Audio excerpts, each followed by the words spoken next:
Louvado seja o nosso Senhor Jesus Cristo, para sempre seja louvado. Vamos dar continuidade então, meus irmãos, na carta de São Paulo aos Gálatas. Nós estamos então começando os estudos aí das cartas paulinas, né? Lendo as cartas paulinas, e agora nós vamos então encerrar a carta de São Paulo aos Gálatas. Nossa primeira carta paulina aí de estudo, né? Então, Gálatas capítulo 5 e 6. Gálatas 5 e 6. Pelo sinal da Santa Cruz, livrai-nos Deus nosso Senhor, dos nossos inimigos, em nome do Pai, do Filho e do Espírito Santo. Amém. Vinde, Espírito Santo, enchei os corações dos vossos fiéis e acendei neles o fogo do vosso amor. Enviai-nos, ó Pai, o vosso Espírito, e tudo será criado, e renovareis a face da terra. Oremos. Ó Deus, que instruíste os corações dos vossos fiéis com a luz do Espírito Santo, fazei que apreciemos retamente todas as coisas segundo o mesmo Espírito e gozemos sempre de sua consolação por Cristo Senhor nosso. Amém. Que o Espírito Santo nos faça mergulhar na palavra de Deus. Então vamos lá, meus irmãos. Capítulo 5 e 6 da carta aos Gálatas. Lembrando que ontem a gente encerrou o nosso estudo justamente pegando aí o versículo 1 do capítulo 5 de Gálatas, que tem tudo a ver com o que foi falado aí no capítulo 4, né? Então nós vamos retomar. Gálatas 5, 1 diz assim: é para que sejamos homens livres que Cristo nos libertou. Ficai, portanto, firmes e não vos submetais outra vez ao jugo da escravidão. Então, nós começamos com a força dessa palavra. São Paulo é muito forte, né, gente? E as palavras de São Paulo, né, elas são muito fortes. Nós percebemos ali como que no início, nós estamos falando aqui da igreja nascente, e como existe uma revelação tão profunda nas cartas paulinas, né? Como existe algo de tão sobrenatural nas cartas paulinas. E logo a gente pensa, se hoje em dia tem gente que ainda não compreende, né? Se hoje em dia ainda é difícil de entender, pensa naquela época, né? Então é pelo Espírito Santo que é possível entender a palavra de Deus. Porque não fala de coisas terrenas, porque não fala de coisas meramente humanas, no sentido daquilo que faz parte desse mundo, né? Mas fala das coisas celestes, fala das coisas do céu que nós devemos viver aqui na terra. Porque nós devemos viver aqui neste mundo como cidadãos do céu. Nós precisamos estar aqui com a convicção, com a consciência de que nós somos cidadãos do céu. Nós estamos aqui como igreja peregrina, mas nós estamos caminhando rumo à igreja triunfante no céu. Esse é o nosso chamado, né? Foi para isso que nós nascemos. Então nós precisamos caminhar desse jeito, e Paulo tinha completa visão disso, né? Maravilhoso. É para que sejamos homens livres, que Cristo nos libertou. Ficai, portanto, firmes e não vos submetais outra vez ao jugo da escravidão. Nós precisamos ter firmeza de propósito, precisamos. E nós não podemos voltar ao jugo da escravidão dos vícios, do erro, do pecado, que escraviza a nossa alma. Nossa alma foi criada por Deus para ser livre, e Jesus Cristo nos libertou para que nós sejamos livres, não é? Então é isso que São Paulo está falando. Aí ele entra aí dizendo sobre essa realidade de conservar a liberdade cristã. Nós precisamos conservar, nós precisamos zelar por essa liberdade, né? Eis que eu, Paulo, vos declaro: se vos circuncidardes, de nada vos servirá Cristo. E atesto novamente a todo homem que se circuncidar. Ele está obrigado a observar toda a lei. Já está separado de Cristo, vós que procurais a justificação pela lei. Decaíste da graça. Quanto a nós, é espiritualmente da fé que aguardamos a justiça esperada. Então, ele vai, né, a carta toda em torno dessa realidade, daquilo que estava tentando desviar os Gálatas do propósito de Jesus Cristo, né? Então, olha, voltem a olhar para Jesus Cristo, aquele que justifica cada um de vós pela fé, né? Que a vossa fé se robusteça. É sobre isso que São Paulo então vai falando aqui aos Gálatas. E nós vamos lá então, vamos no versículo 7. Olha que interessante o que Paulo diz no versículo 7. São Paulo está dizendo aos Gálatas, mas está dizendo a mim e a você. Vamos prestar atenção. Corrieis bem. Quem, pois, vos cortou os passos para não obedecerdes à verdade? Essa sugestão não vem daquele que vos chama. Então, a gente pode pensar assim, talvez nós também corríamos bem. Talvez lá no início da nossa caminhada, nós dizemos, né, a caminhada com Deus, a caminhada com Jesus Cristo, né, a caminhada na vida de igreja, a caminhada como cristãos, uma caminhada verdadeira a partir do nosso encontro pessoal com Jesus, porque muitas vezes nós não caminhamos com Cristo desde o nosso batismo. Nós temos que ter a consciência que, infelizmente, uma grande parte dos batizados não começam a caminhar com Cristo como deveriam. Nós temos que levar em consideração que muitos de nós, famílias cristãs, levamos os nossos filhos ao santo batismo e não os encaminhamos numa vida de fé. O Senhor esperava de nós que nós dessemos esses frutos, né? Um fruto de uma maturidade espiritual, de uma caminhada sólida, mas muitas vezes não é isso que acontece. Nós levamos por preceito os nossos filhos, então nós levamos os nossos filhos para serem batizados, né? Mas muitas vezes nós vamos cumprir somente um preceito, nós não participamos da vida da igreja, e nós até ouvimos tudo aquilo que é dito ali no sacramento, assim como os outros sacramentos, né? Nós vamos muitas vezes só para batizar o filho. Aí a gente é batizado, né, quando a gente é criança, na grande maioria das vezes. Aí a gente volta para fazer a crisma, né, para receber o sacramento. A gente volta para casar, né, para o sacramento do matrimônio. E a gente volta ali para o casamento de mais alguém, para alguma coisinha a mais. Mas nós precisamos pedir a Deus a graça da perseverança. Então você que talvez caiu nesse estudo bíblico, né, caiu nesse diário espiritual, que você também tenha essa consciência. Olha, eu preciso voltar a caminhar na igreja, eu preciso voltar a dar passos largos. E talvez você, que como eu, na juventude, encontrou ali, teve a graça de um encontro pessoal com Deus que fez você enxergar a necessidade de caminhar na comunidade de fé, de caminhar com os irmãos na igreja, que então nós possamos pensar, será que naquela época, eu como os Gálatas, ao invés de caminhar, eu tinha tanta alegria, tanta disposição que eu corria, e eu corria bem, e de repente eu comecei a encurtar os meus passos? E nós precisamos questionar, quem foi que me fez encurtar os meus passos? Quais foram as influências que eu recebi que foram me parando? Foram as críticas das pessoas? Foram as realidades que me cercavam, os problemas? Foram quais situações que eu fui vivendo que foram me amornando, que foram fazendo com que eu começasse a caminhar com passos lentos? Foram as dificuldades do caminho? O que foi que me fez retroceder na minha caminhada, que me fez parar ou que me fez caminhar bem mais lentamente? Que o Espírito Santo nos faça correr mais uma vez, né? Que o Espírito Santo nos impulsione a dar passos largos no Senhor, né? E passos firmes e passos decididos, porque o que importa é prosseguir decididamente, como nós já dissemos outras vezes, né? A palavra de Deus vem nos ensinar. No versículo 13 diz assim: vós, irmãos, fostes chamados à liberdade. Não abuseis, porém, da liberdade como pretexto para prazeres carnais. Pelo contrário, fazei-vos servos uns dos outros pela caridade, porque toda a lei se encerra num só preceito: amarás o teu próximo como a ti mesmo. Mas se vos mordeis e vos devorais, vede que não acabeis por vos destruirdes uns aos outros.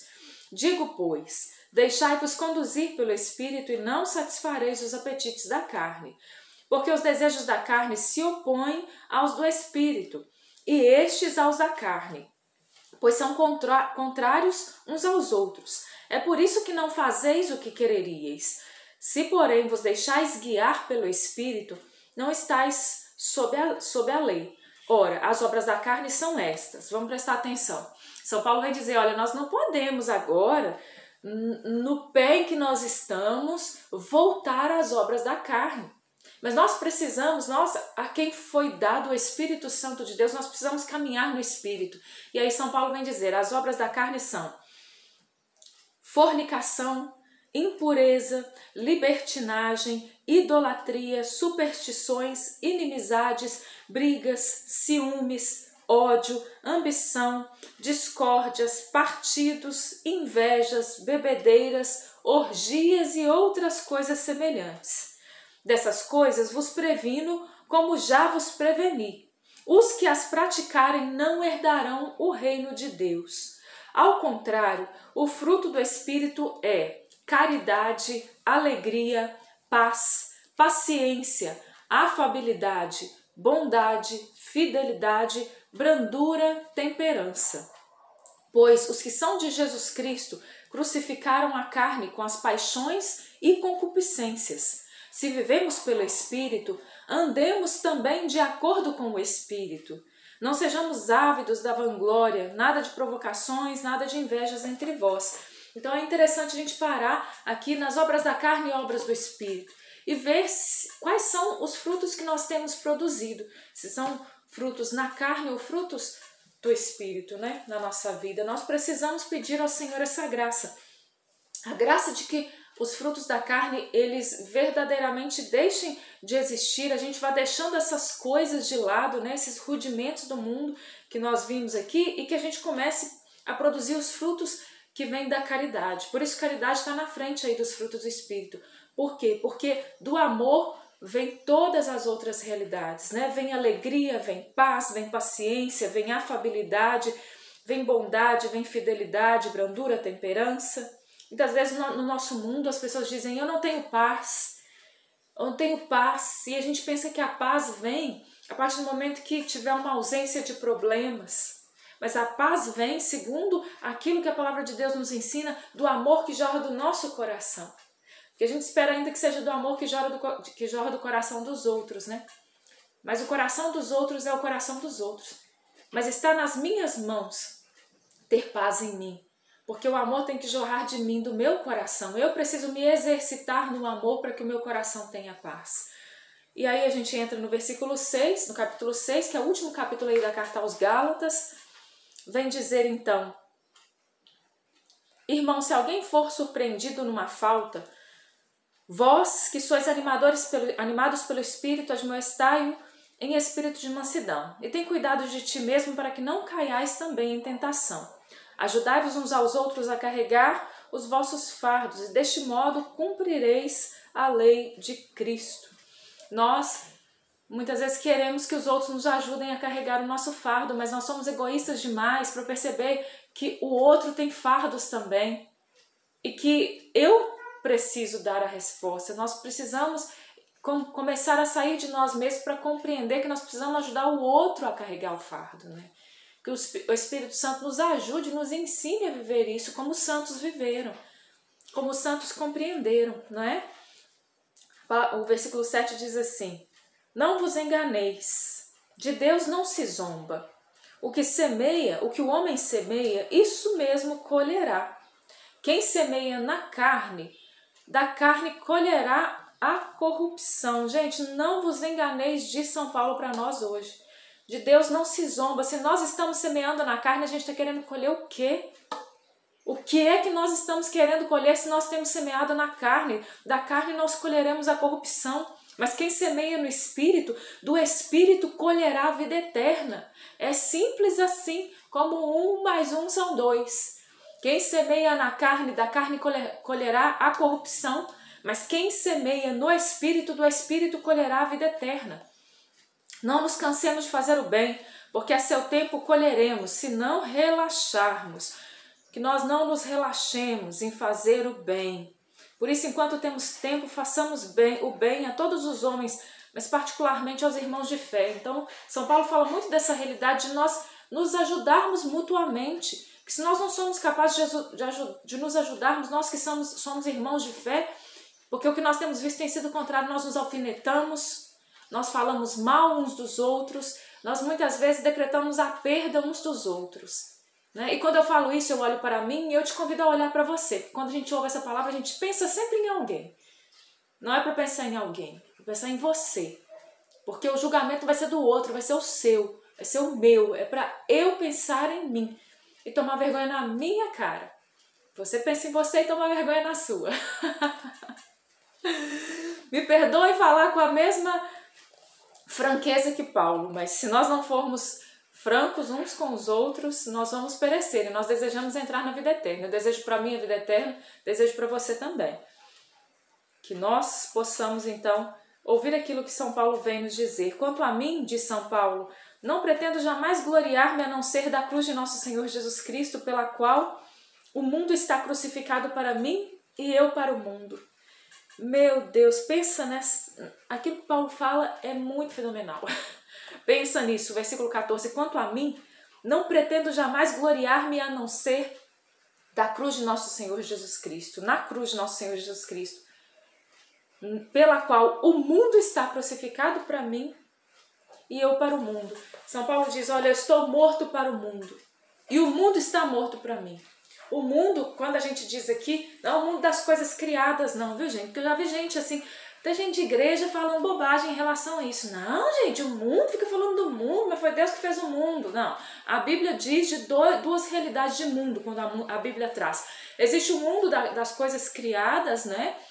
Que é o cosmos, aquilo que Deus fez. Mas existe o mundo que é aquele que já sob o maligno, né? Que é aquele mundo das coisas pecaminosas, aquele mundo que nos arrasta ao mal, aquele mundo do qual o próprio Jesus disse, né? Esse mundo que já sob o maligno, né? Então não é o mundo criado que nós estamos falando aqui não. Nós morremos para o mundo dentro dessa realidade mesmo, daquilo que é ruim, daquilo que é mal, daquilo que nos leva ao pecado. E o mundo, esse mundo ruim, corrompido pelo pecado, tem que ter morrido para nós também. Esse tem que ter um rompimento. Não adianta, gente. Ou a gente rompe com o mundo, ou a gente não é cristão de verdade. Eu sempre digo que o muro é do demônio. Não adianta a gente ficar em cima do muro. Olha, eu tô com um pezinho lá, um pezinho cá. Eu até tô mais na igreja, mas tem ali uns 40%, uns 30% que tá no pezinho lá. Então, sinto te informar que não existe isso não. Ou nós somos de Cristo ou nós não somos de Cristo. Ah, radical demais. Radicalismo, nem entra no mérito da questão. O problema é de quem for pensar dessa forma. Porque no final das contas vai ser eu e o Senhor. Você e o Senhor. E aí não vai adiantar desculpinha e nem chamar a gente de exagerado, né? Do que você quiser chamar, né? Então é isso. Vamos pedir ao Senhor a graça de que nós sejamos de Deus, gente. Me perdoem falar desse jeito, né? Me perdoem a dureza e a aspereza às vezes nas palavras, mas falo com todo o amor do meu coração.